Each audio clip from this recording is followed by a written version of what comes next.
Everyone, welcome back to my YouTube channel myself doctor Sanju Singh. आज के इस video में मैं हाइपरथायरॉयडिज्म के बारे में बात करने वाली हूँ। इसके कॉजेज़ क्या होते हैं, मतलब किन वजहों से ये होता है, इसमें क्या सिम्टम्स मिलते हैं, मतलब क्या लक्षण हो तो आपको थायराइड का टेस्ट कराना चाहिए। साथ में अगर आपको थायराइड की प्रॉब्लम हो गई है तो क्या आपको लाइफ टाइम मेडिसिन लेनी पड़ेगी या फिर आप अपनी इस कंडीशन को पूरी तरीके से रिवर्स कर सकते हैं, इसके बारे में भी बताऊँगी और बहुत ही इफेक्टिव होम्योपैथिक मेडिसिन के बारे में बताने वाली तो वीडियो को लास्ट तक जरूर देखिएगा। चलिए वीडियो को स्टार्ट करते हैं।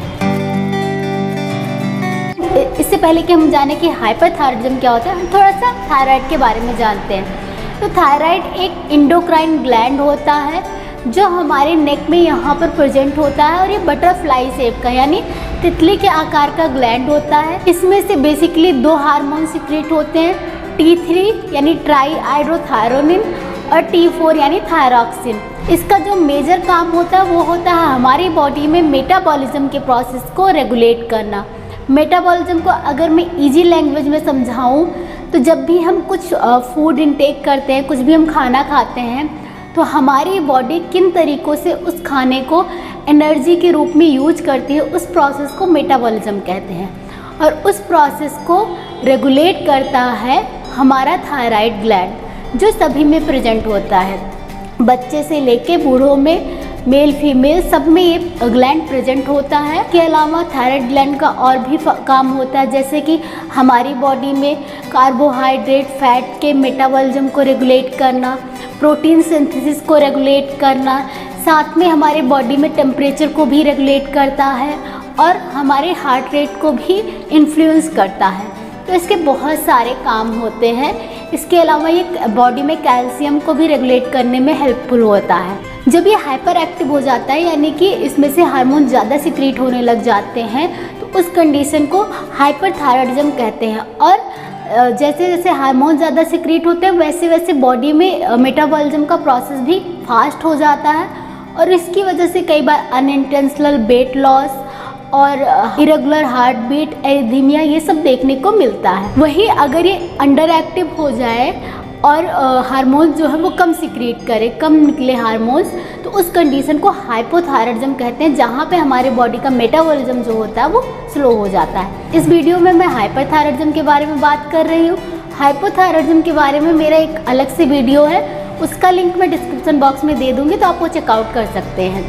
अब बात करते हैं कि हाइपरथायरॉयडिज्म में आपको क्या लक्षण देखने को मिलेंगे, क्या सिम्टम्स देखने को मिलेंगे।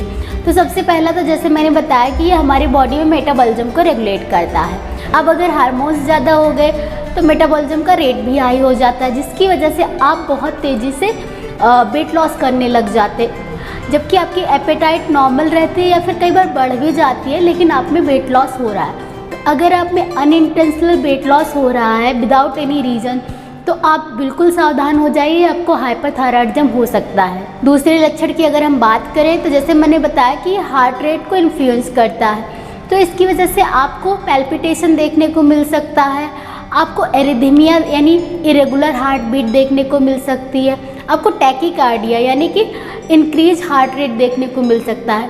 कई बार more than 100 beats per minute भी आपका हार्ट रेट हो सकता है। थर्ड है, ये हमारी बॉडी में टेम्परेचर को भी रेगुलेट करता है, तो आपको इसमें हीट सेंसिटिविटी देखने को मिलती है, इंक्रीज सेंसिटिविटी हो जाती है आपकी हीट को लेके, आपको बहुत पसीने आने लगेंगे, आपको गर्मी ज़्यादा लगेगी, ठंडी चीज़ों की आपको क्रेविंग होगी, आपकी बॉडी का टेम्परेचर भी थोड़ा बढ़ा रहेगा, ऐसा लगेगा कि आपको थोड़ा सा फीवर हो रखा है।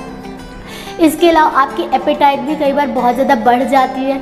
इन सब के साथ साथ आपको बाउल मूवमेंट भी चेंज हो जाता है, आपको फ्रीक्वेंट स्टूल्स आ सकते हैं, बार बार मोशन जाने की प्रॉब्लम हो सकती है। साथ में स्किन में भी आपको स्किन थिनिंग हो सकती है, ड्राई स्किन हो सकती है। इसके अलावा हैंड ट्रेमर्स भी इसमें बहुत देखने को मिलते हैं, मतलब हाथ में थोड़ा थोड़ा ऐसे कंपन होने लग जाता है। इसके अलावा आपको ब्रिटल हेयर्स देखने को मिल सकते हैं। साथ में मेंटल अगर सिम्टम्स की बात करें तो आपको बहुत ज़्यादा नर्वसनेस, एंजाइटी और डिप्रेशन की प्रॉब्लम्स हो सकती हैं। आपको बहुत ज़्यादा लैक ऑफ कंसंट्रेशन हो सकता है, किसी काम में मन नहीं लगता है, वीकनेस ऑफ मेमोरी भी हो सकती है। इसके अलावा स्लीप डिस्टर्बेंसेस भी देखने को मिलते हैं, नींद बहुत ज़्यादा डिस्टर्ब रहती है। साथ में आपको जनरल फैटिग भी बहुत होता है, बहुत जल्दी थकावट लग जाती है, मसल वीकनेस दिखने को मिलती है, मांसपेशियों में बहुत ज़्यादा कमजोरी महसूस होती है।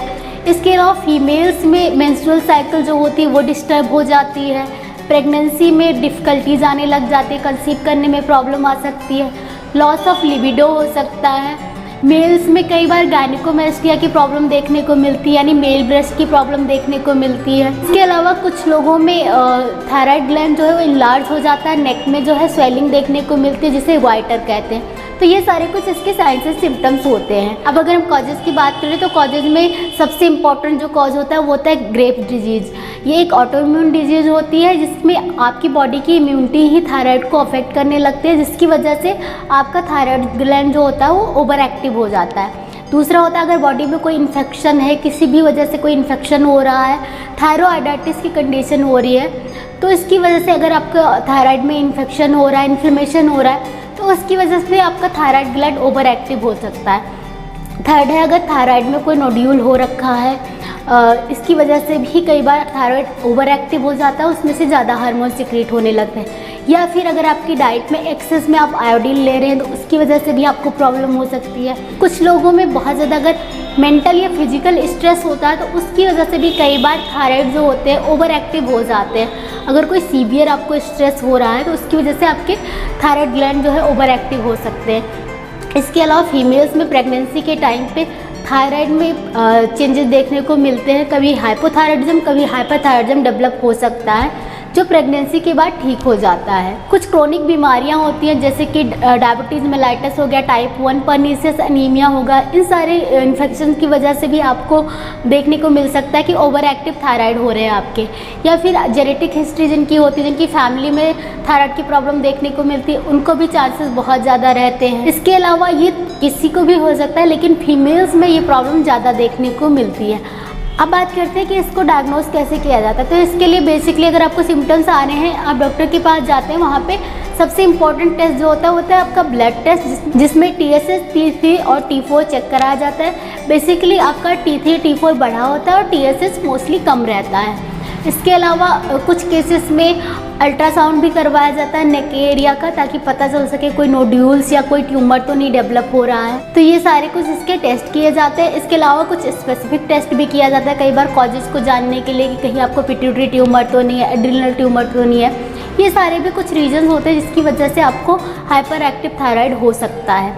तो ये हो गए इसके कॉजेज़, सिम्टम्स और डायग्नोसिस। अब बात करते हैं इसके ट्रीटमेंट की। अगर आपको अभी अभी डायग्नोस हुआ है और आपने अभी कोई मेडिसिन लेना स्टार्ट नहीं किया है तो आपको एक चीज़ का ध्यान रखना होगा कि आप ये देखें कि आपको कॉज क्या है। हो सकता है आपको बहुत ज़्यादा मेंटल और फिजिकल स्ट्रेस की वजह से हो रहा हो, तो आप अपनी बॉडी को थोड़ा टाइम दें, आपका शायद स्ट्रेस रिमूव हो जाए तो आपका थायराइड जो है नॉर्मली काम करने लग जाए। या फिर प्रेगनेंसी इंड्यूस जो हाइपर एक्टिव थायराइड होते हैं वो प्रेगनेंसी के बाद बिल्कुल ठीक हो जाते हैं, उसमें आपको लाइफ टाइम मेडिसिन लेने की ज़रूरत नहीं होती है। अगर आपको अभी अभी डायग्नोस हुआ है तो अगर आप होम्योपैथिक ट्रीटमेंट ले लेते हैं तो आपको लाइफ टाइम मेडिसिन नहीं लेनी पड़ती और कुछ ही टाइम में आप पूरी तरीके से रिवर्स कर सकते हैं इसकी कंडीशन को। लेकिन अगर आप बहुत टाइम से मेडिसिन ले रहे हैं और अब आप स्विच करना चाहते हैं होम्योपैथिक मेडिसिन पे, तो इस चीज़ का ध्यान रखिएगा कि एकदम से आपकी मेडिसिन बंद नहीं होंगी, क्योंकि बॉडी के बहुत सारे फंक्शंस को जैसे मैंने बताया रेगुलेट करता है थायराइड। तो हम एकदम से मेडिसिन बंद नहीं कर सकते, धीरे धीरे करके आपकी मेडिसिन बंद होती है और फिर आपको पूरी तरीके से आराम हो जाता है, आपकी कंडीशन जो होती है वो पूरी तरीके से रिवर्स हो जाती है। लेकिन ये टाइम टेकिंग प्रोसेस होता है और इसके लिए मैं यही सजेस्ट करूँगी कि आप किसी भी डॉक्टर से कंसल्ट करके उसके अकॉर्डिंग ही मेडिसिन लीजिए, ताकि आपको पूरी तरीके से प्रॉब्लम से छुटकारा मिल सके। इसमें आप सेल्फ मेडिकेट मत कीजिए। अगर मैं कुछ मेडिसिन की बात करूं जिनके बहुत ही अच्छे रिजल्ट आते हैं हाइपरथायराइडिज्म के केसेस में, तो उनमें है आयोडम, लैक्सिस, फॉस्फोरस, नाइट्रम म्यूर। इसके अलावा कोनियम भी बहुत इफेक्टिव मेडिसिन होती है। बहुत सारी मेडिसिन होती है जो आपके सिम्टम्स, आपके कॉज और आपकी पर्सनालिटी के हिसाब से आपको प्रिस्क्राइब की जाती है और बहुत ही इफेक्टिव रिजल्ट आते हैं। तो अगर आपको भी हाइपरथायराइडिज्म की प्रॉब्लम है तो आप ज़रूर कंसल्ट कीजिए किसी भी होम्योपैथिक डॉक्टर से। फ्रेंड्स, आज की वीडियो में बस इतना ही। वीडियो कैसा लगा कमेंट करके ज़रूर बताइएगा। वीडियो अच्छा लगा तो वीडियो को लाइक कर दीजिएगा। चैनल पे पहली बार आए, पहली बार मेरा वीडियो देख रहे हैं तो चैनल को सब्सक्राइब करके बेल आइकन ज़रूर प्रेस कर लीजिएगा। इससे आपको मेरी अपकमिंग वीडियोस की नोटिफिकेशन मिलती रहेगी। इसके अलावा मुझे इंस्टाग्राम पे भी फॉलो करना बिल्कुल मत भूलिएगा। मिलती हूँ अगले वीडियो में, तब तक stay healthy, stay active. Thank you so much for watching.